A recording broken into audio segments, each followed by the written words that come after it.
அன்றைய தமிழக முதல்வர் மற்றும் அமைச்சர்கள் முன்னிலையில தன்னுடைய பெட்ரோலை தயாரிச்சு காட்டின ராமர் பிள்ளைக்கு சென்னை ஐஐடி பேராசிரியர்கள் ஒரு சோதனை வச்சாங்க. அதுலதான் ராமர் பிள்ளைக்கு பிரச்சனை தொடங்கியது. 10 விஞ்ஞானிகள் முன்னிலையில பெட்ரோலை தயாரிக்க ஆரம்பிச்சாரு ராமர் பிள்ளை. சுடுதண்ணில சில மூலிகைகளையும் சில வேதிப்பொருட்களையும் போட்டு கிளறினாரு. அவர் கிளறுவதற்கு ஒரு கண்ணாடி குச்சியை ஐஐடி விஞ்ஞானிகளே கொடுத்திருந்தாங்க. ஆனா அப்போ பெட்ரோல் வரல. உடனே ராமர் பிள்ளை தான் கொண்டு வந்திருந்த ஒரு உலோக குச்சியால கிளற ஆரம்பிச்சாரு. அப்போ தண்ணியில பெட்ரோல் மாதிரி ஒண்ணு மிதக்க ஆரம்பிச்சது. அதுதான் ராமரோட மூலிகை பெட்ரோல். ராமர் பயன்படுத்தின உலோக குச்சியோட எடை முதல்ல 170 கிராம் கிட்ட இருந்திருக்கு. ஆனா அதை வச்சு கலக்கின பிறகு எடை போட்டு பார்த்தா 28 கிராம் எடை குறைஞ்சிருந்தது. இது விஞ்ஞானிகளுக்கு சந்தேகத்தை கிளப்பிடுச்சு. என்ன சந்தேகம், என்ன பிரச்சனைங்கிறதையெல்லாம் ஐஐடி பேராசிரியர்களிடமே கேட்டு தெரிஞ்சுக்கலாம். இப்போ எல்லா சயின்டிஸ்ட்டுக்கு முன்னால் அவர் அந்த மூலிகையை கொண்டு வந்தார். ஐஐடியிலிருந்து அந்த வெசல் எப்படி இது பண்ணணுமோ அவர் எப்படி சொல்கிறாரோ அப்படி பண்ணமுட்டு ஒரு வாட்டர் எடுத்து ஹீட் பண்ணி அந்த மூலிகையை போட்டு அதை கொதிக்கும் போது தன்னால் வரும் அப்படின்னாரு. ஒரு அரை மணி நேரம் 3/4 மணி நேரம் பார்த்தோம், ஒன்றும் வரல. அதனால் அன்றைக்கி அந்த இதிலேருந்து எரிபொருள் தயாரிக்க முடியல அவரால். அதனால் சயின்டிஸ்ட் நாங்கள் 1 மணி நேரம் உட்காந்துருந்துட்டு ஒன்றும் வராதனால இதுக்கு சயின்டிஃபிக்காக ஒரு அப்ரூவல் கொடுக்க முடியல.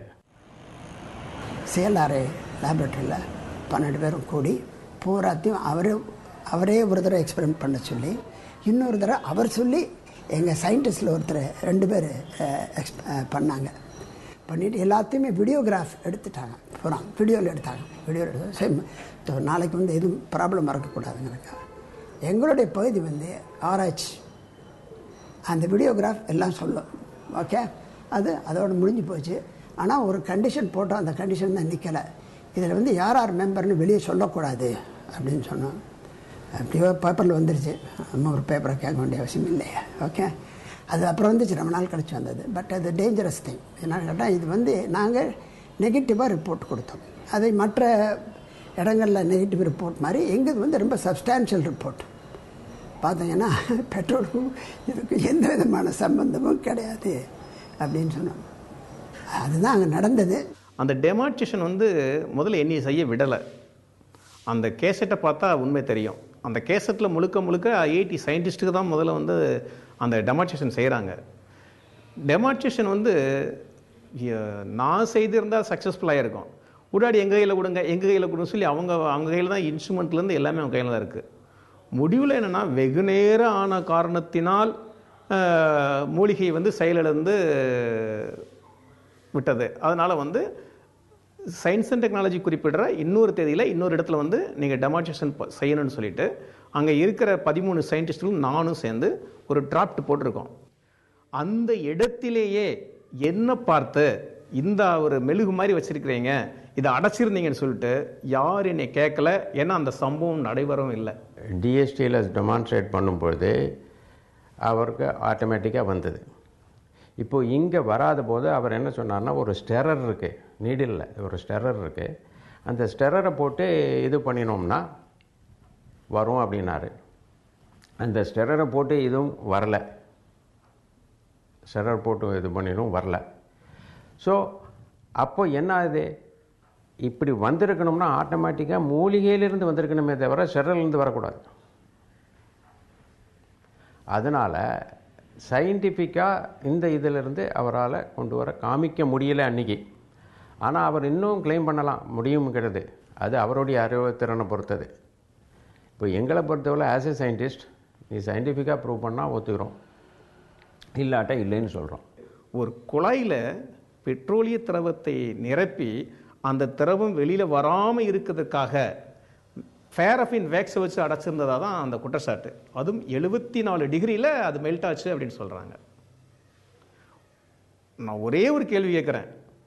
பெட்ரோலியம் ப்ராடக்டை உள்ளே வச்சு, அதாவது பெட்ரோலை உள்ளே வச்சு ஃபேரஃபின் வேக்ஸ் வச்சு அடைக்க முடியுமா? 1 கோடி வருஷத்தில் ஜெனரேட் பண்ணி இன்றைக்கி வருது. ஒரே செகண்ட்லேயோ ஒரு ஹவர்லேயோ வர வைக்கிறதுங்கிறது முடியாத காரியம். ஹைட்ரோ கார்பன் ஃபியூவல் அவர் முதல்ல பெட்ரோல் டீசல் அப்படின்னாரு. பெட்ரோல் இல்லை, டீசல் எரிபொருள்னே வச்சுப்போம். அதுக்கு பெட்ரோல் டீசல்னு பேரே கொடுக்க வேண்டாம். எரிபொருள்னு வச்சுட்டா கூட அந்த மூலிகையை வெந்நீரில் போட்டு உடனே எரிபொருள் ஆகிறதுங்கிறது எங்களுடைய சயின்டிஃபிக் அறிவில் முடியாத காரியம். ஐஐடினா அதுக்கு ஒரு தனி ஒரு இமேஜே இருக்கு வேர்ல்டு லெவலில். ஒரு குற்றச்சாட்டு சொல்றீங்க, அது 74 டிகிரியில் அந்த மெழுகு மெல்ட் ஆச்சுங்கிறீங்க. அவங்க சொல்றது எப்படி இருக்குன்னு தெரியுமா உங்களுக்கு? அந்த குழாயில் நான் தண்ணீரை வச்சு அந்த தண்ணீர் வெளியே வராமல் இருக்கிறதுக்கு சமையலுக்கு போடுற உப்பை வச்சு அடைக்கக்கூடிய சாத்தியக்கூறு இருந்தா அது சாத்தியம். நாங்கள் கண்டுபிடிச்சது வேற. அதாவது அவர் சொன்ன எக்ஸ்பெரிமெண்ட் ப்ராப்ளம். ஐஐடியில் அவர் பண்ணது வேற. அதுவும் தப்பு, இதுவும் தப்பு. இது மாற்று எரிபொருள் இருக்கிறதுக்கு எந்த விதமான சான்ஸும் கிடையாது. ஆய்வு நடத்துனதுக்கப்புறம் அது நேர்மையாக அந்த அறிக்கையை சமர்ப்பிக்கணுமா இல்லையா?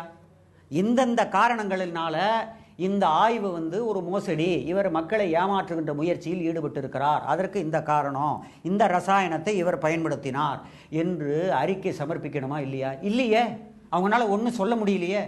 அது இது ஏற்றுக்க முடியாது. என்ன ஏன் ஏற்றுக்க முடியாது? நீ சொல்லணும் இல்லை, அதற்கான காரண காரியங்களை சொல்லணுமில்ல இல்லையா? அதற்கான துணிச்சல் உனக்கு இருக்கணுமா இல்லையா? அதை வெளிக்கொண்டு வர்றதுக்கு அவங்க விரும்பலை.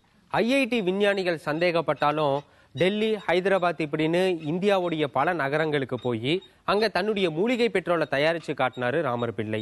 அவருடைய பெட்ரோலை விஞ்ஞானிகள் ஏத்துக்கலனாலும் அந்த பெட்ரோலை நம்பினவங்க பல பேர் இருந்தாங்க.